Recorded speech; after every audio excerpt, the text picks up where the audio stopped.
Israel's Prime Minister Benjamin Netanyahu is now considering whether to block Ilhan Omar and Rashida Tlaib from visiting Israel and the West Bank next month. Let's bring in former Israeli ambassador to the U.S., Daniel Ayalon. Great to see you, Ambassador. Should they be blocked from visiting? Well, I think so. You know, every democratic country has the right to deny entry from those who seek to destroy it. And certainly these two members of Congress showed that they hate Israel, they hate Jews, which makes them racist, anti-Semitic.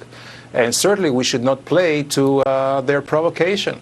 Ilhan Omar and Rashida Tlaib now back the anti-Israel bill to support the boycott, divestment, and sanctions movement. Let's listen to Ilhan Omar comparing the BDS movement to the Boston Tea Party. She also wants to go to Israel to see, quote, the occupation firsthand. Watch this soundbite.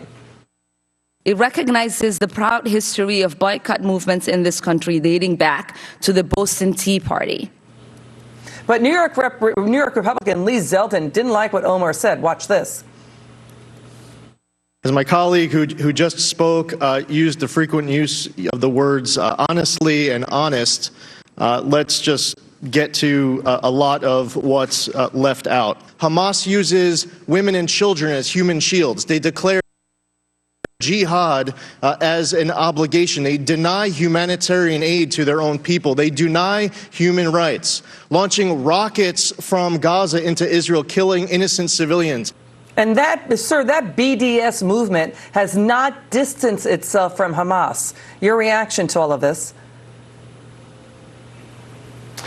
That's exactly it. BDS is really what I call a political terror. It's a continuation of war through political means, because just like the terrorists of Hamas and Hezbollah, and indeed the Palestinians, PLO and the Palestinian Authority, if you read everything that they preach for and what they teach is for the destruction of the Jewish state. And basically, they deny in the Palestinian territories any rights for anyone who is not Palestinian or Muslim. So actually, they are the ones who are at fault, and this attempt to discredit Israel, to taint Israel, is part of this campaign to isolate Israel and to really drive a wedge between Israel and the United States, which are best friends and allies in a natural way. Let's show Rashida Tlaib's full quote earlier this year that was controversial. The media did not fully report it, quote,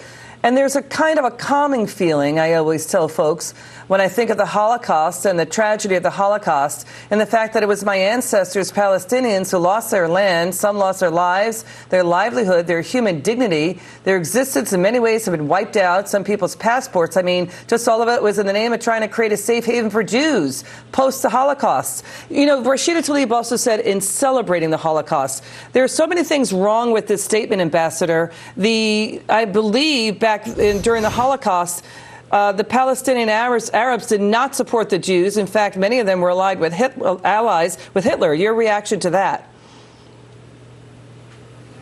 Absolutely, and I wish you could post the famous photograph, picture of the Sheikh, the leader of the Arabs. They were not even called Palestinians at the time, 1942, visiting Berlin with Hitler calling him for destroy all the Jews.